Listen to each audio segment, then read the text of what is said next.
is a 9 first warning weather alert. And hi, I'm Chief Meteorologist Steve Raleigh, along with meteorologist Mark Stitz, and we've got an update for you so that you know how the rest of this big snowstorm will continue and where we're going from here. So on this 9 first warning weather alert day, I can tell you that we still have some more snow to go.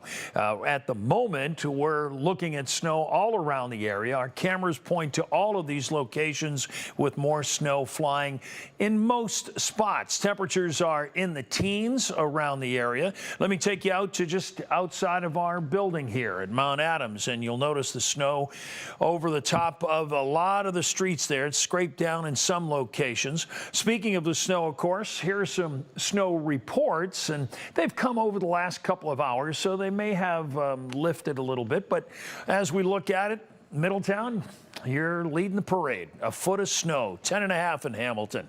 Lebanon at about 10 or so. CVG, and this was earlier, so the report came in at 1 o'clock, was 9 inches. So it's very close to a record for us, but it doesn't look like it's going to surpass the top, but a good bet that we may fit in there. It may be the 4th biggest snow of all time for a 24-hour amount. So we'll see how that goes as we continue for the afternoon.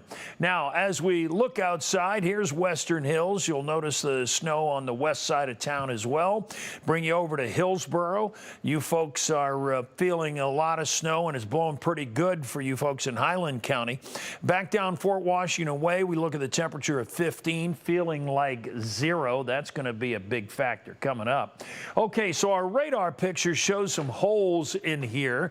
So we are seeing some breaks, but you'll notice this blue streak, 1 or 2 that are up here by southeast Indiana and up by Butler County. We're talking about 1 inch an hour or even a little bit more in some of this area. That will continue, and so for some folks, we're going to end up seeing good couple of blasts of snow. The wind chill right now across the area, we're in the single digits. Pretty much everywhere. And with what's going on outside, when we're talking about traffic and what's ahead, here's Mark. Yeah, thank you, Steve, for that update. Here's the traffic map right now. You can see it may look a little bit better than you were expecting across greater Cincinnati. Of course, there are some red areas on the map where there are issues, but because there is so little traffic, the data system kind of taking that as, well, things must be moving along just fine, and that's why you see so much green on the map, including 275, 71, 75, and other interstates across the area. But obviously, this does not paint an accurate picture. I will say on some of those major roads that have been scraped at least a couple of times, if you absolutely have to be out there, if you're a first responder or work in the medical field and have to get into work today, you can get there on many roads. May have to detour an area or two, but it is possible. But if you don't have to be anywhere, it's best to just stay inside as we continue through the rest of the day. Hopefully made preparations for that as we headed into the storm. But I want to show you one of the cameras in the area right now. This is I-71 and I-275, and it's always what I call during snowstorms kind of choose your own adventure driving, because you can't really see where the lanes actually are. You can see a couple spots where a lot of the traffic has been moving. So again, you kind of follow those tracks for the best traction, and that's what we're looking at right now. Hey, look, there's one car moving along. Oh, look, a second car. Maybe if we wait a few minutes, we'll find a third. But again, few people out there, but as advised, not many people, which is good to see. I want to switch here, though, over into future view and kind of talk about the ending of this happening. And really, the forecast has been on point, what we've been saying over the last number of days now. Even yesterday, we were saying probably around 3, 4 o'clock in the afternoon is when we'll start to see some breaks in the snow. And as Steve mentioned, that's what we are now seeing. So that's what we're going to see as really we continue through this event into the evening. Where the snow continues to hit, could see another additional inch or 2 in many of our cities, and some of you maybe only another ½ an inch depending where those heavier pockets land.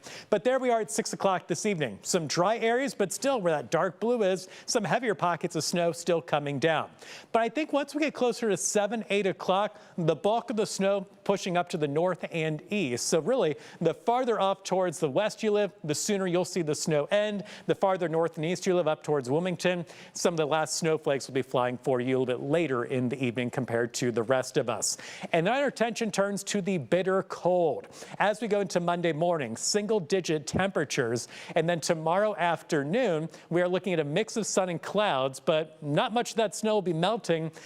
we're going to struggle to even hit the double digits tomorrow afternoon. And that's what our entire story for the week is going to turn into for weather, is the frigid, dangerous cold. So Arctic air, where you see the pink back in place across really not only the Midwest, but down into the south, even stretching down towards the Gulf Coast. So there's your Monday morning. Notice on Tuesday, still covered in Arctic air across the tri-state, and same thing on Wednesday. Now remember last week we had this at times, but every once in a while we'd get a one-day warm-up. We'd shove the Arctic air back to the north where we like it, but that will not be the case this week. As we go into Thursday and Friday, still Arctic air in place, and that will be the case into early next week. So a dangerous stretch of cold. This is not normal winter weather that we're okay with. This is the stuff we like to avoid. So here it is by temperatures. I will say too, of course, we've been under weather alert days here as we've gone through the weekend due to the snow. We've extended that into early next week due to the dangerous cold. So Monday starts at 5. We only get to 12 for the afternoon. And then the cold actually gets worse. Tuesday morning, -4 for an actual temperature. And it's going to be a little bit breezy, and that means real dangerous wind chills. So keep that in mind if you've got kiddos at home on Monday. Maybe a delayed Tuesday, maybe still a closure because of the roads and the cold. We'll have to wait and see. But here are wind chills for Tuesday. Notice in the morning, easily -15 to -25. We will get the wind chill above 0 Tuesday afternoon, but then it's going to collapse again into Wednesday morning at that actual temperature of -6. Wednesday, 16 for a high temperature, mostly cloudy, and the potential for a little bit more snow late Wednesday. We'll, of course, keep you updated on that once we get through today's snow. Then Thursday, still in the teens. Friday, we're hoping to get you back to 20, and it looks like those 20s will continue next weekend and into early next week with those single-digit temperatures. We appreciate you joining us online for this quick update.